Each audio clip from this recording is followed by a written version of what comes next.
So my name is Doug Thompson. I am a professor of history at Mercer University, but I am also the director of the King Center for Southern Studies at Mercer University, and I am interviewing Dom Flemons, the American songster, about the way in which music, particularly in the American South, has infused a lot of cultures, and they are sharing and distinctive almost at the same moment. And so we're going to talk about that.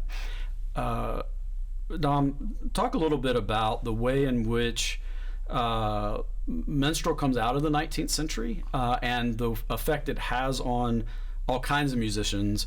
We can talk about how to separate the racialized performance piece, but I would like you to talk a little bit more about the way in which it is a performance art. It has a style, and the way that that style moves into the 20th century.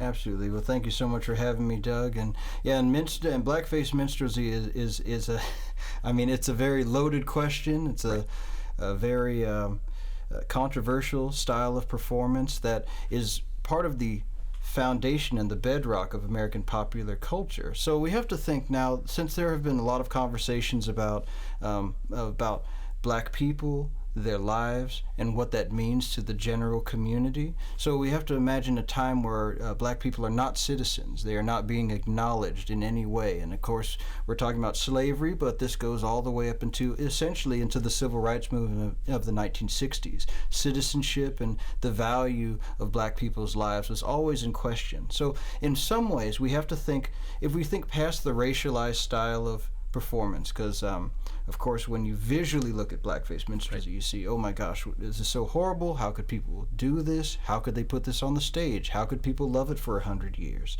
But we have to think of minstrelsy compositionally. In some ways, it is about humanizing black people. Now, if you can imagine this, that people are so unaware of this other world in the subsection of culture, that when Stephen Foster has The Old Folks at Home, this is people's first entree into understanding what black people are going through. Of course, it's done through the lens of sentimentality, which of course, you know, and in the modern sense, it's very hard for us to swallow the sentimentality. But during those times, especially during the Civil War period and the post-Civil War period, people could really take these sentimental notions and they could take them to heart. So this is also why you have people like Henry Wirt Clay, for example, who's writing songs like The Year of Jubilo, which is, again, a minstrel song, but the lyrical content is showing satire, it's showing the upending of slavery, and at the end of the composition, it's actually suggesting that the master himself is the fool and the black man is on top. And so just having those type of songs in the mix of American popular music changed the landscape, and it created an entree for African American performers and songwriters to actually enter into the popular music field legitimately, especially by the 1870s, 1880s, going into the 1900s up to the First World War. You begin to find more African Americans either first becoming blackface minstrels themselves, advertising that they're the real thing even though they're in blackface, or that they're ex-slaves, or then also you have people what they call Georgia minstrels. It was sort of a code name for African Americans not using blackface to perform an African American style. So it gets quite complex when you get into the nitty-gritty of what people were doing year to year, but it creates a space where slowly and steadily African Americans are getting into the entertainment field. And then, of course, the big explosion is the 1920s, when we begin to see the formation of race records, which again is a loaded term. Right. You know, very controversial, but it is the first time that the industry is acknowledging black-owned, black-viewed,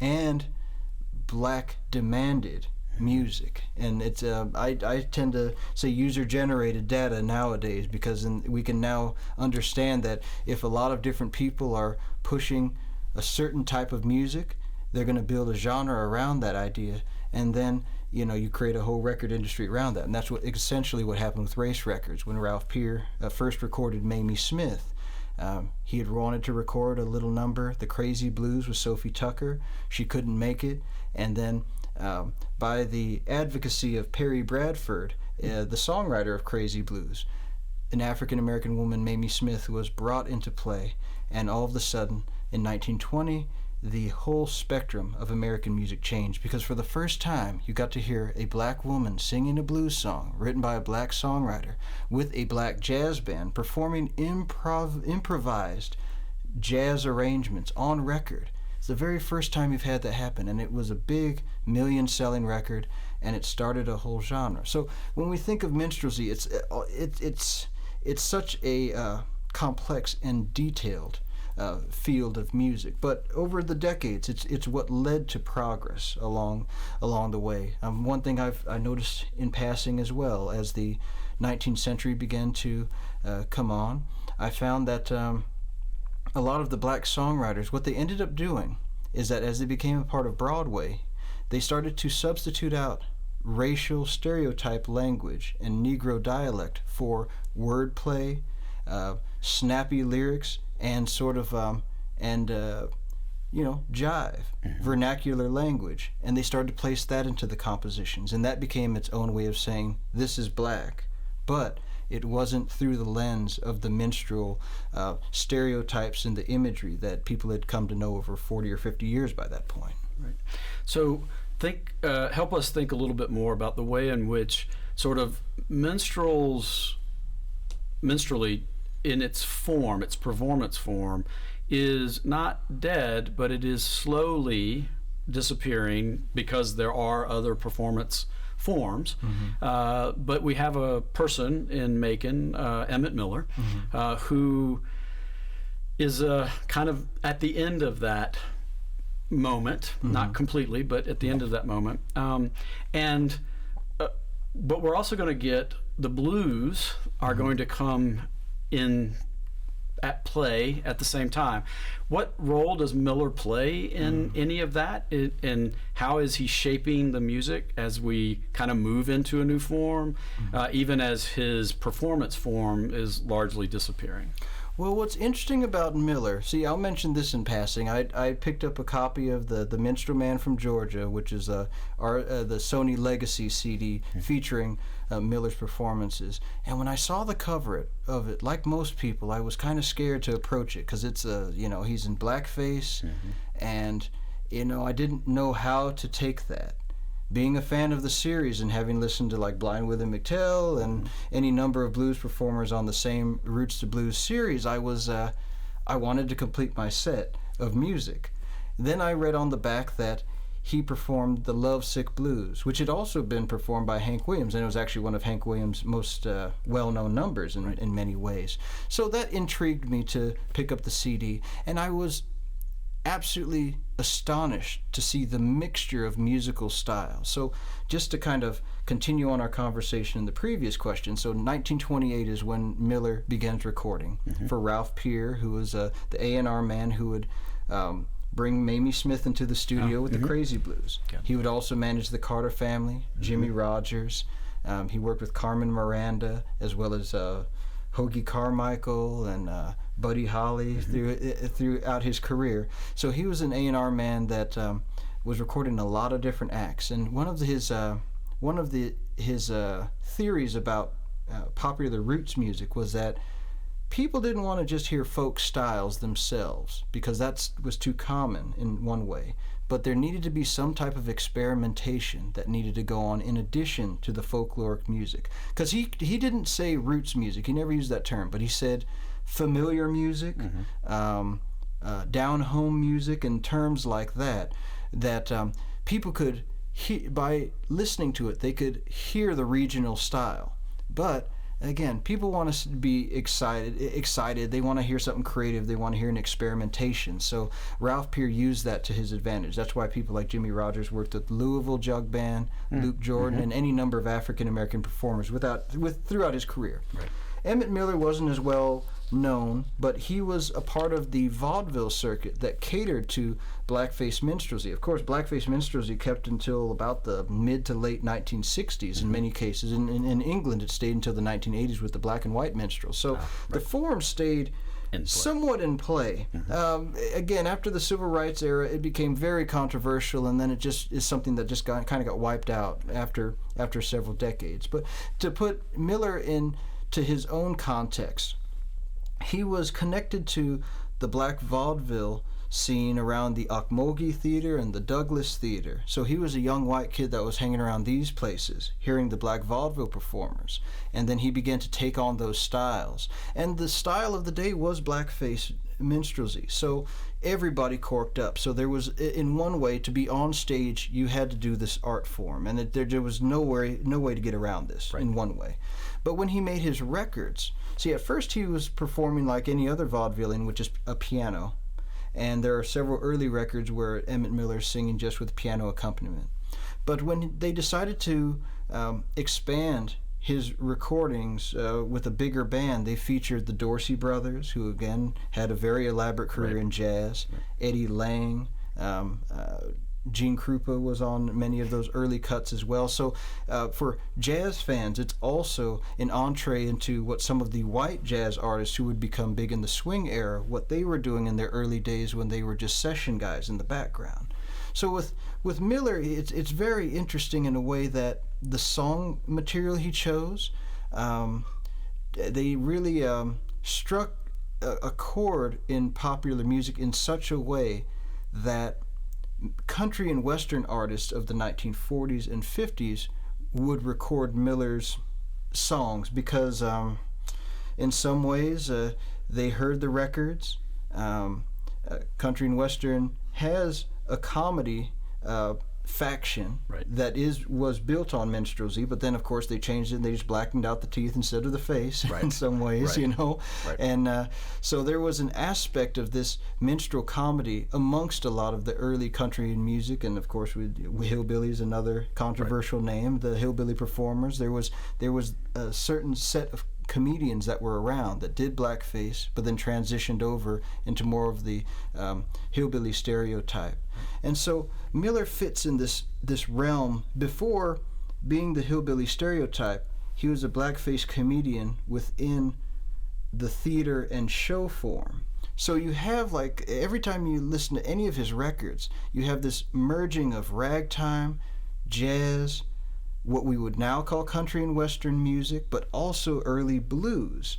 And he's not doing like a 12-bar blues like we would think now, but he's doing sort of the more W.C. Handy compositional blues style. And then he became well known for doing a little blues yodel, like a lee. And you can tell from reading about his performance style, he used this to great effect. There's one small movie called Yes Sir, Mr. Bones, where you see Miller performing. He doesn't sing in the film, but he has one little comedy bit where he's the sketch is the guy comes up, his partner says, "Hey, you look like you haven't slept." He says, "Oh man, I haven't slept at all." He said, "What happened?" He said, "Well, there was a cat that was sitting out my window and he just meowed and howled all night long." And so he used these sort of vocal effects to give a sense of excitement in the same way, in some ways, that we hear vocalists using these sort of runs in a way to create excitement and an effect. You know, like any soul singer has a moment where they just start doing big runs and everybody starts going nuts. And you can see that Emmett Miller picked up on that in those early days in the Black Vaudeville Theater, and then he applied that somehow into his act, and that made him quite popular in his day. It's hard for people to be able to take Emmett Miller at face value because his act is not at face value. Right. Blackface minstrelsy it's always been built on masks and deception in a certain type of way because Emmett Miller, the performer, then he turns into Brother Sam when he puts his mask on. When he takes his mask off, he's Emmett Miller again. Right. But who's the real Emmett Miller and who's the real Brother Sam? And so there's a lot of that sort of I guess a multi-layered code switching. You know, this is now physical code switching compared to code switching with language. And so this is also the crux of minstrelsy as we know it. So that's kind of where Emmett Miller fits in the kind of the the grand scheme of things. But he's recording in 1928 when, I guess, around the 1870s and the 1880s is when minstrelsy had passed its heyday. So we're thinking like 30 to 40 years after the fact. So the fact that this fellow is even doing his style of entertainment is, one, rare, and then two, that he made records that are referenced back by other musicians 20, 30 years down the line. All of a sudden, Emmett Miller, while as a blackface comedian is an obscurity, as a song performer, he is part of the foundation of an aspect of country and western music. That's quite an essential part of honky tonk, especially like Lefty Frizzell. Also Eddie Arnold recorded his songs. The Light Crust Doughboys, which featured Milton Brown and Bob Wills very early in their careers, they recorded several of Miller's songs. And Miller was also performing songs by Andy Rassif as well. Andy Rassif, the African-American Madagascar songwriter who worked with Fats Waller. So he's not just doing white material performing in blackface, he's also doing African-American compositions in blackface style too. So there's a little bit of that going on as well. It's quite multi-layered. That's one of the reasons that Emmett Miller has had such has had such an effect on American popular music. And then, of course, retrospectively, that's one of the reasons he's so intriguing now. Right. So let's take a minute and examine your good old days. Yeah. So you're writing about a complex person in a complex moment, and you're doing it many decades later. Yeah. As you have come to understand his place in this larger musical history. What does the song do with Miller, and what are you doing experimentation-wise that might suggest it's not about Miller, it's about something else? Well, when I wrote the song Good Old Days, I was invited out to Macon and to hear at Capricorn Studios by another songwriter by the name of Ben Arthur for a program called Acoustic Cafe Live. And when he mentioned Macon, Georgia, I knew that Emmett Miller had come from Macon. And I just wanted to put out there, let's talk about Emmett Miller, because he's such a controversial figure. But if you really start listening to his recordings, his music is really beautiful in many different ways. He also, again, for doing a racialized style, he's not really saying any nasty words, which other performers, you will find that they say some of the nasty words, you know, and his material isn't so racially charged outside of the performance style in a way that you could see there's crossover potential, so that it sort of thins out the blackface part of his story. So that was always intriguing to me. So when I heard Macon, Georgia, let's write a song about a Macon, Georgia native, I said, let's do Emmett Miller, because the point of the program was that we would get together, we'd write the song in one day and record it just all in one day. So we went over to the Capitol Theater where Emmett Miller did his very first performance in a singing contest when he was 10. And so we went over there and wrote the song in the theater itself. And then we recorded it here at Capricorn Studios. So when we started talking about it, we had a local historian who had mentioned two things. He had mentioned that Emmett Miller was not a kind old man, so that was also something too, is that he had a problematic personal history as well, including having died of alcoholism. Is very, very sad.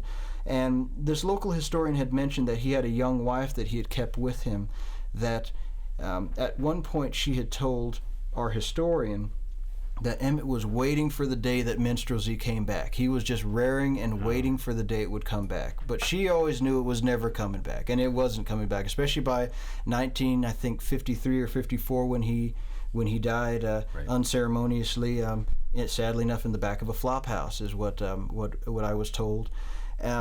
Minstrelsy wasn't coming back, you know.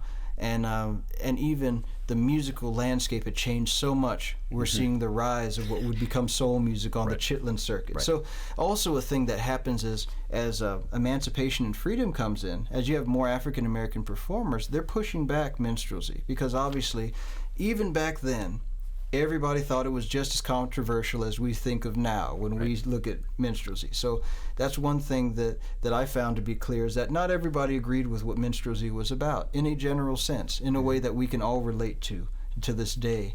And soul music came in and just knocked a lot of that old music out of the way. And Emmett Miller was part of that old music that just got swept right to the side, because there's a new message, a new experience. And as African Americans had more opportunities, they wanted to express themselves in those experiences as well. And Emmett Miller's music just doesn't fit it doesn't fit any of those criteria, didn't fit the criteria for even back to the Harlem Renaissance all the way to now.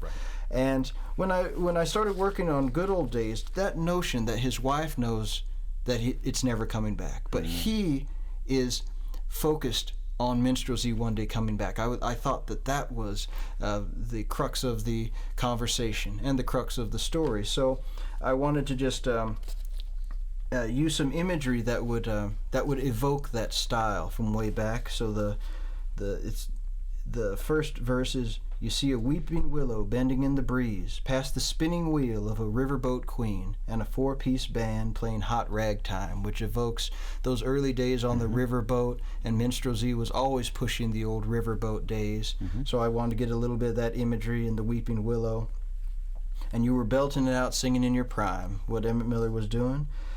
Your lips were red and your eyes were wild, which is part of the minstrel mask. And you thought Jack Johnson taught you how to smile, which is also just a reference back to the famous boxer Jack Johnson, who also used the stereotypes people laid on him to both elevate himself into eventually becoming the heavyweight champion of the world, but it also was the thing that destroyed him, because he used that negative imagery, and the media used negative imagery against him. So I thought he would be a perfect person to mention. But when the mask is broken, the shards are on the floor, you got to keep wondering what you're still fighting for.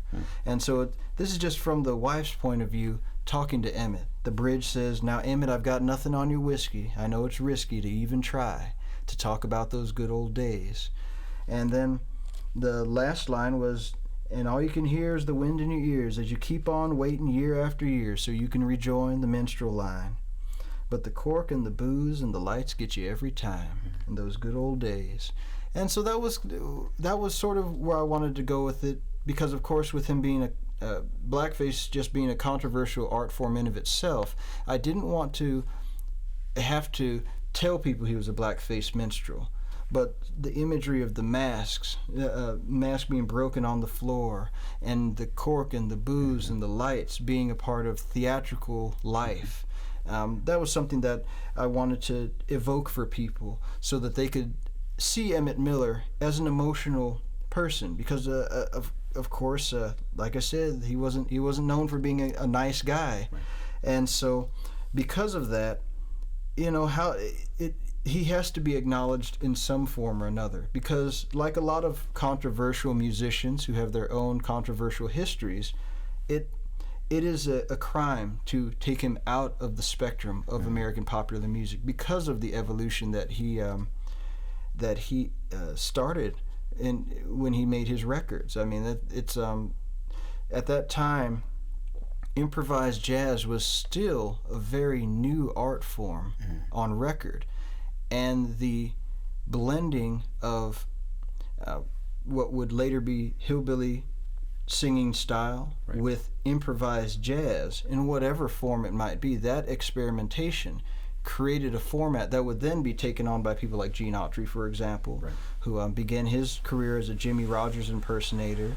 And Jimmy Rogers himself was said to have traveled on the circuit, the vaudeville circuit, with Emmett Miller briefly at one point or another, before he then broke off and became the father of country music as we know it. So Emmett Miller is like just little glimpses, little shadows in between the cracks of popular music. And that's one of the reasons I wanted to acknowledge him, because it's when you hear his music, and his comedy is actually quite funny too. When you sit down with some of the sketches, it's actually very funny, especially the Lion Tamer, which is one of my favorite. Or there's another one called 1,000 Frogs on a Log, and they're just some really clever jokes, clever wordplay, And then comedians took some of Emmett Miller's sketches and they applied them into the film era. So you also have to imagine a convergence of silent film next to Emmett Miller.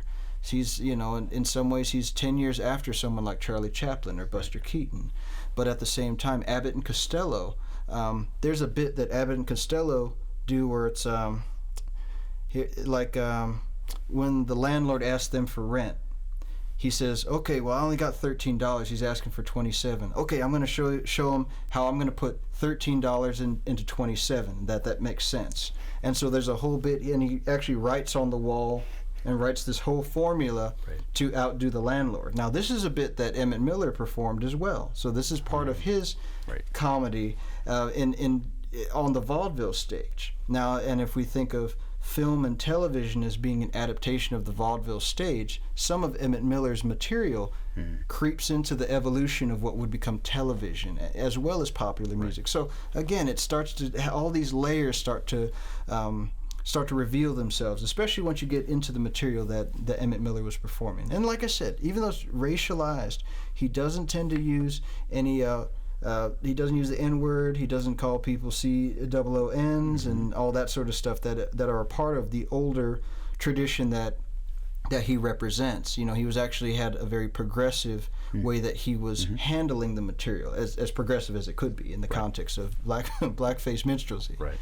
So let's take both a name and a genre type and kind of pull forward. Which is Blind Willie McTell is not from Macon, but he comes through Macon, and there are lots of stories about him performing a street performance, busking, as we would say today. So you have a blues musician, right? So there's a form that is also coming that Miller has some component to, not the way that we're going to talk about it later. But you also talk about soul music, right? So soul is a vocalization that also has this blues piece attached to it. And so we've talked about race music as it's constructed monetarily, right? Yeah. Hillbilly music also has its own form and it's sold in a particular kind of way. Yeah. They all seem to be pulling in a direction parallel to one another. That's right. You call it proto-billy, right? Yeah.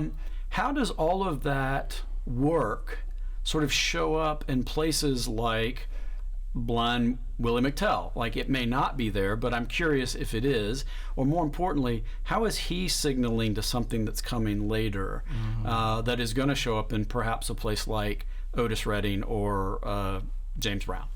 Well, one of the ways that I can talk about that is the venues. Now, Emmett Miller, he performed in theaters, and so you would go on the Keith Orpheum circuit, and you would perform all over the country in these specific theaters that catered to a certain clientele, certain booking agents, and they went all over.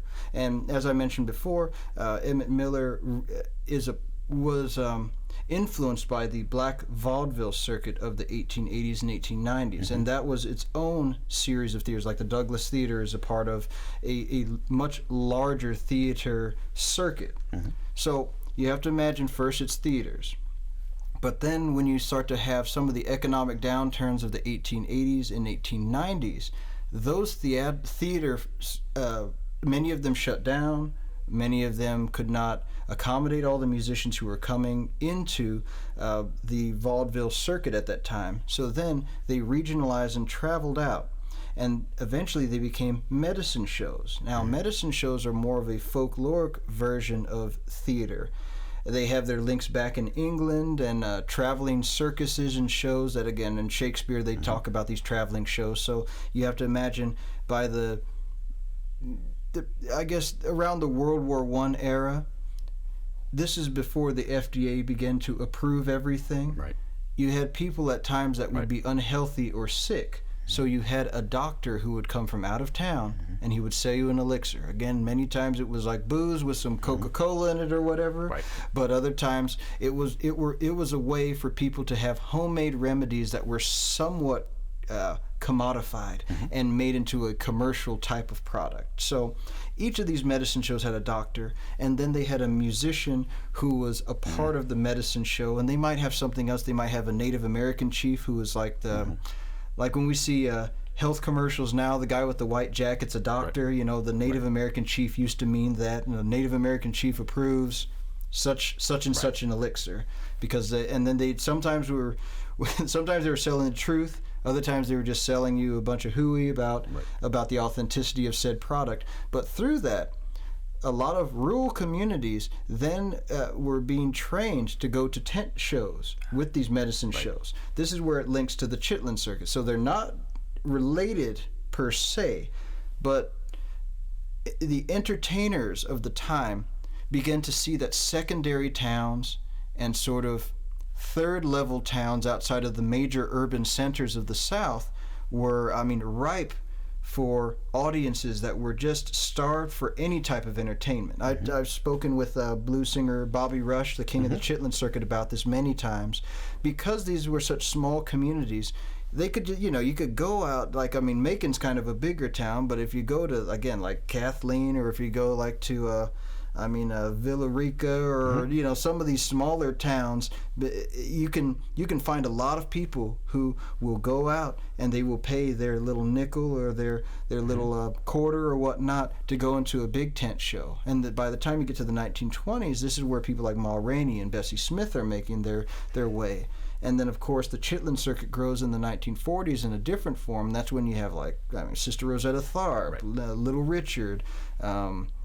There are shows like the Rabbit's Foot Minstrels, Silas Green from New Orleans, and a couple of other shows that are sort of the breeding ground for all these different types of entertainers that eventually, when they get into the commercial industry, they then market them as blues or country or R&B, and then rock and roll later on, or soul music, and so these venues evolving and changing is a big part of how Emmett Miller is connected, because he's part of this older tradition that eventually evolved into a wide open, mobile, traveling art form. I'll say it that way, because it's all of the shows did something a little bit different, and they were somewhat built on the P.T. Barnum circus style. So they also are kind of like, they're bombastic, they're coming up with interesting ways to advertise. A lot of the acts, like the Rabbit's Foot Minstrel,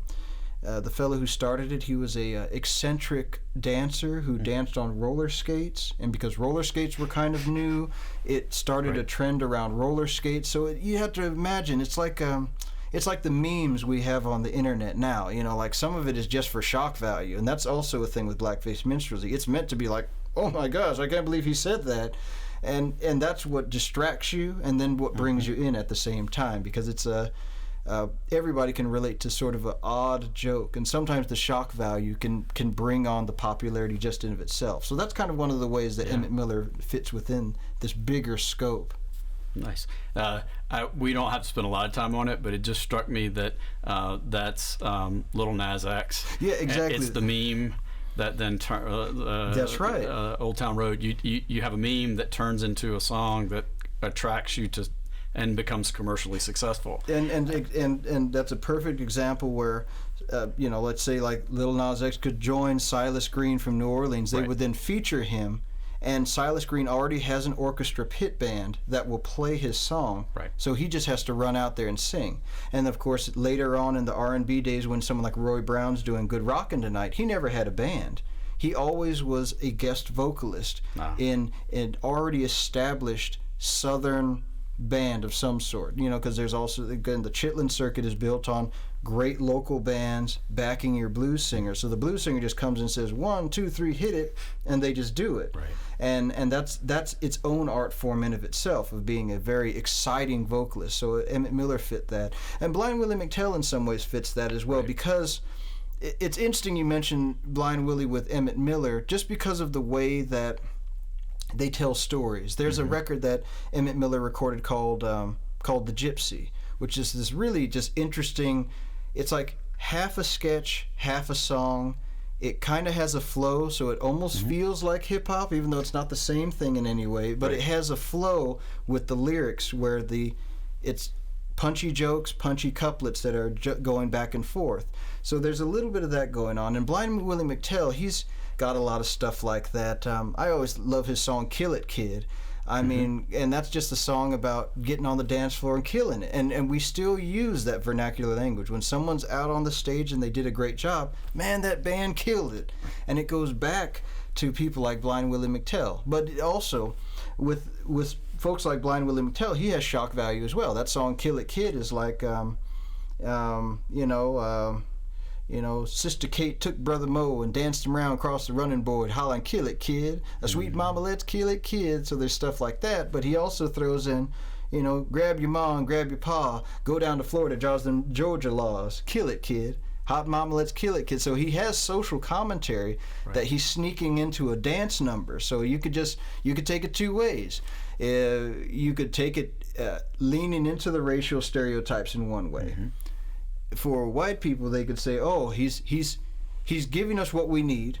For the black audience, it's a little bit suggestive, so the black audience can say, "Oh, he knows what's up." But then at the same time, it's a dance number, so you don't have to particularly listen to the lyrics either and say, "Wow, what a hot number." Similar to how we think about a lot of hip hop. I notice most people aren't listening to the lyrics the first round. They just they hear the beat drop, boom, boom, doom, doom, doom, and then they start bobbing their head and they say, "That's hot." And then they start to get into the lyrical content after the fact. But if the beat's hot, it still works the same way. And that's how it still worked that way in the turn of the 20th century, just with guitars and stuff instead of your 808s or whatever you got for the studio. Right. So I'm going to pull us forward and actually focus on you. Okay. So on Prospect Hill, you started to imagine a space where folk music and hip hop have some connective tissue, as you've just explained.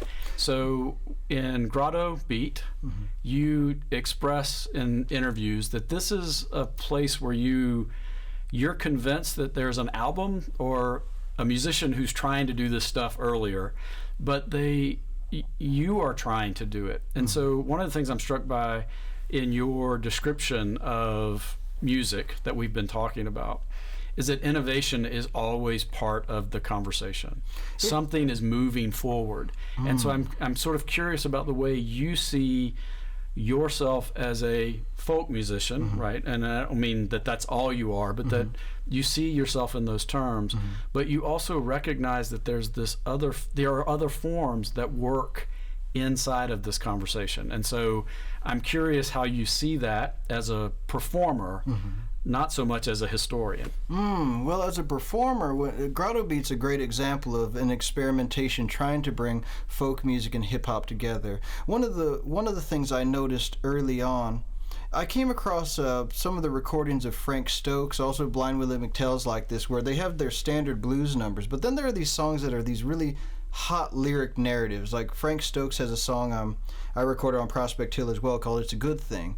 Now, just one of the verses is the third verse, which always got me about the song, was, "I'm getting old, Lord, my head's getting gray, Lord, I'm not bow-legged, but I walk that way. I claim to be the oldest rider of the barn. I got known about the women long before I got grown. Some in the daytime, some at night. How in the world do you expect to treat the laboring man right? You get out, honey, you're gonna crimp your head. You turn around and slipping, daddy slipping in your bed. You jump into bed, you're getting to have a little fun. Next thing you want to know is a little lunch done. Little lunch done from 3 to 4. Now you're talking around for your old man go. You may be brown skin, your color may be black, but I say about these women I won't take it back. I get drunk and love to have my fun, and most all the women got more than one, but it's a good thing."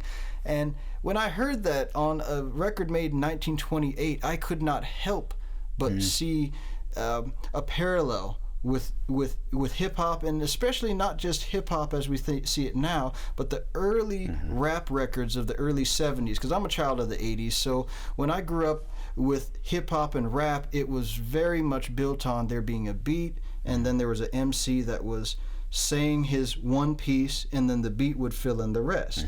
And that was part of the format. So in my own studying, I started to try to find parallel lines. There's a version of "He's in the Jailhouse Now" by the Memphis Jug Band that has a very subversive lyric as well. And I thought to myself, boy, if I sit back and think about this, I could think about how Grandmaster Flash and the Furious Five is similar to the Memphis Jug Band. Again, no one was telling me about this. They're in New York with the Grandmaster Flash, and they're in Memphis with the Memphis Jug Band.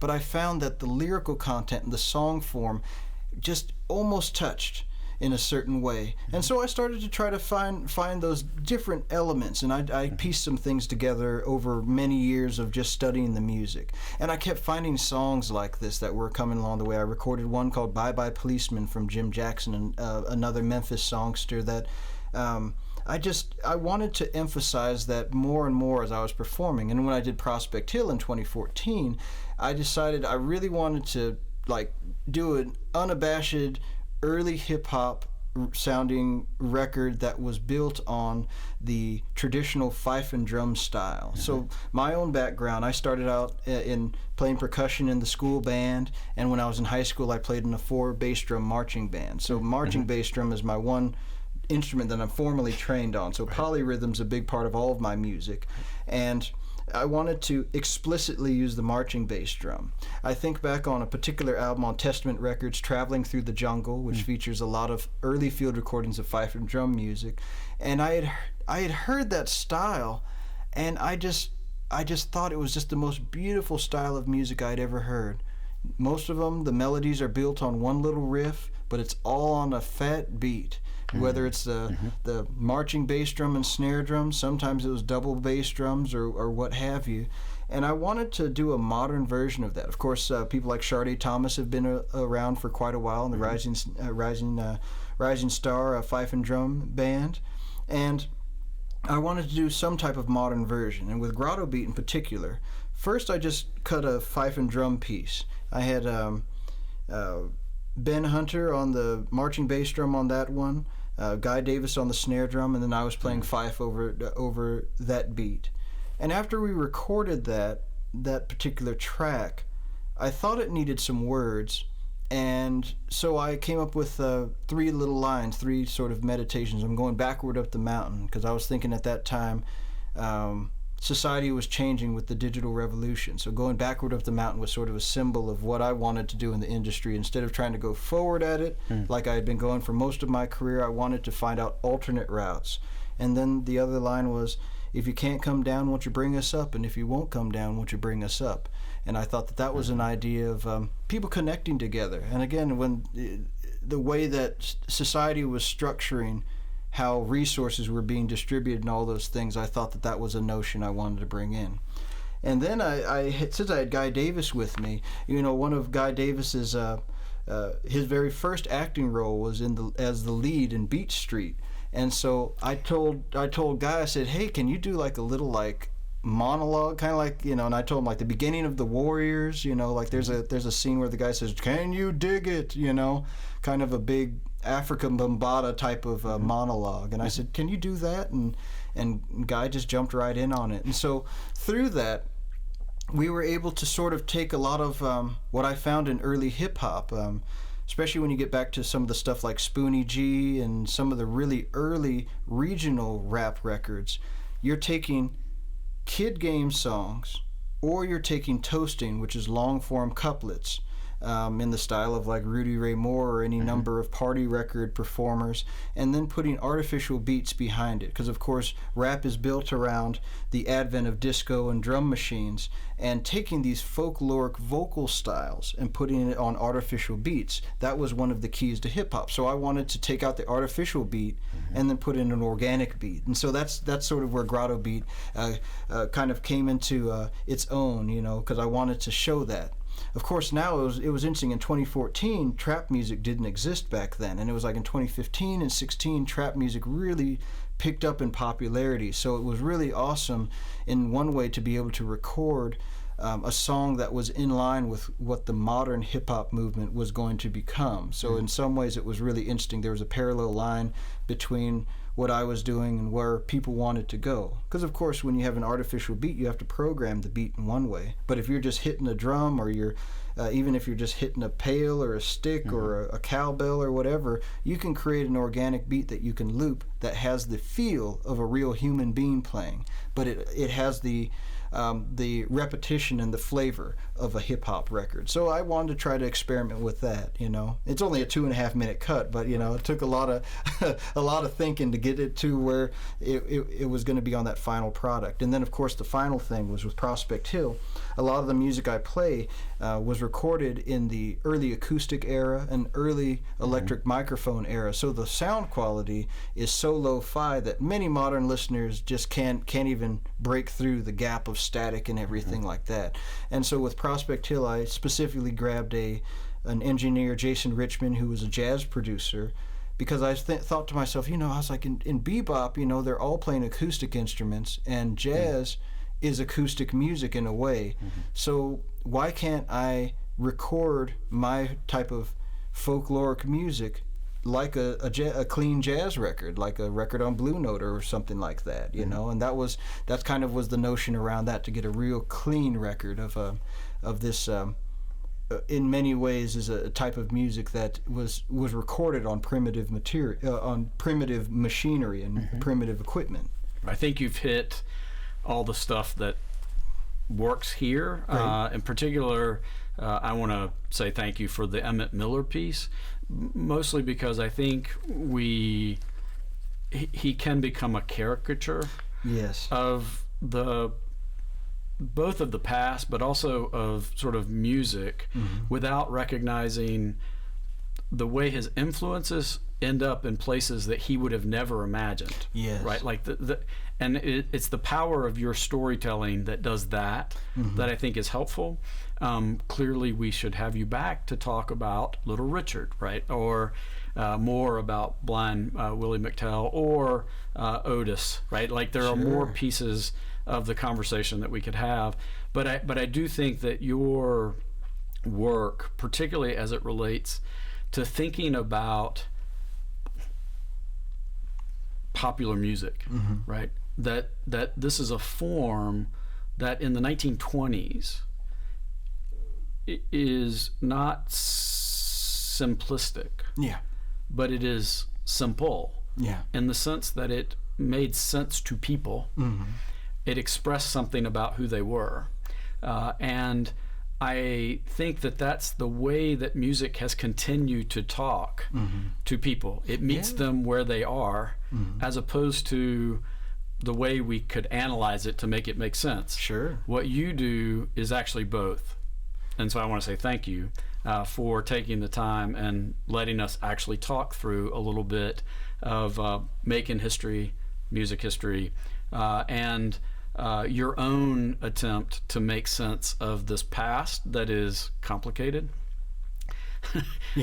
To say the least. Problematic. In some ways, I've always wanted to tell you, I'm impressed that you're a historian, but you became a historian because you had to explain the work that you were doing. And it became important to actually uncover, I'll use a minstrel metaphor. The mask has to come off. And what you have to do is actually create the shards. But you can make that happen and still see the beauty that is art, and in popular forms. And so I want to say thank you. Absolutely, it's an absolute pleasure. And one thing I found, especially as the new generations are coming in, I'm seeing that more questions are being asked, and the written dialogue about what this older form means to us back then, as well as what it means in the present, I found that dialogue has just begun.